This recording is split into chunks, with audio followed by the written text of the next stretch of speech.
बिस्मिल्लाहिर्रहमानिर्रहीम। अस्सलाम वालेकुम। आज मैं आप लोगों के साथ शेयर करने जा रही हूँ स्टीम फ़िश बनाने की रेसिपी। ऑयल के बग़ैर आज हम बनाएंगे, जो बहुत ही टेस्टी बनकर तैयार होती है। और जो लोग डाइट पर हैं, इन लोगों के लिए तो बहुत ही स्पेशल रेसिपी है। आप इसको ऑयल के बग़ैर बनाकर अपनी डाइट का हिस्सा बना सकते हैं, जो बहुत ही सॉफ्ट बनकर तैयार होती है। तो चलिए जल्दी से रेसिपी शुरू करते हैं। तो स्टीम फ़िश बनाने के लिए हमने यहाँ पर पूरी फ़िश ली है। आप यहाँ पर पीसेस भी कट कर सकते हैं।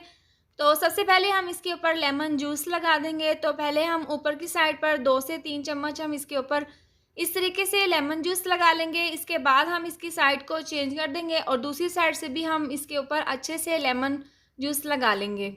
तो इस तरह से लेमन का रस लगाने के बाद 2 चम्मच हमने यहाँ पर लहसुन का पेस्ट लिया है। ये हम हाथों की मदद से अच्छे से एक साइड से लगा देंगे और इस तरह से एक साइड से लगाने के बाद हम इसकी साइड को चेंज कर देंगे और दूसरी साइड से भी हम इसको अच्छे से लहसुन का पेस्ट लगा देंगे। इससे मछली की जो स्मेल होती है वो ख़त्म हो जाएगी। तो इस तरह से ये लेमन का रस और लहसुन का पेस्ट लगाने के बाद हम इसको 30 मिनट के लिए रेस्ट के लिए रख देंगे।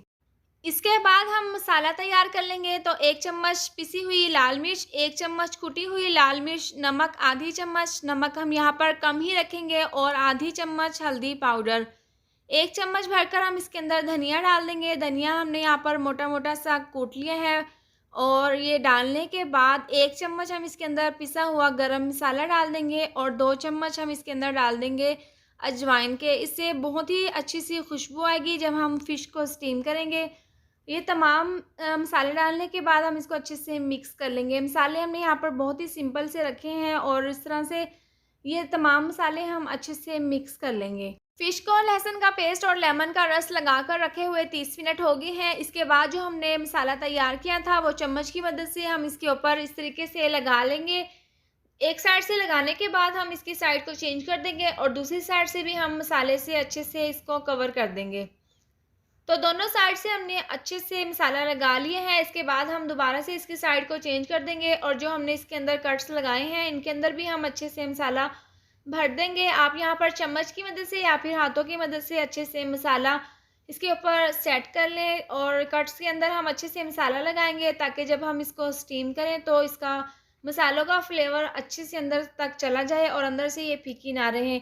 तो इसके साथ ही अगर आपको मेरी ये वाली वीडियो पसंद आए तो आप इसको लाइक और शेयर करें। चैनल पर नए हैं तो इसको सब्सक्राइब कर दें और साथ दी हुई बेल को भी प्रेस कर दें। तो अच्छे से मसाला लगाने के बाद हम इसको तकरीबन 8 घंटे के लिए रेस्ट के लिए रख देंगे। फ़िश को मैरिनेट करके रखे हुए 8 घंटे हो गए हैं और मसाला लगाने के बाद मैंने प्लास्टिक शीट से इसको अच्छे से कवर कर दिया था। इसके बाद हम कवर को हटा देंगे और आप यहाँ पर देख सकते हैं जो मसाला हमने फ़िश के ऊपर लगाया था वो अच्छे से इसके अंदर जज़्ब हो चुके हैं। इसके बाद हम इसको स्टीम कर लेंगे। तो स्टीम करने के लिए हम यहाँ पर ले लेंगे फॉइल पेपर और इस तरह से हम एक पीस इसके ऊपर रख देंगे। रखने के बाद हम फॉइल पेपर को अच्छे से चारों तरफ से कवर कर लेंगे। इसको कवर करने के बाद आप यहाँ पर कोई भी नोकदार चीज़ ले लें और इस तरह से इसके अंदर सुराख कर लें, ताकि जब हम इसको स्टीम करें तो स्टीम इसके अंदर तक पहुँच जाए और ये फ़िश अच्छे से स्टीम हो जाए।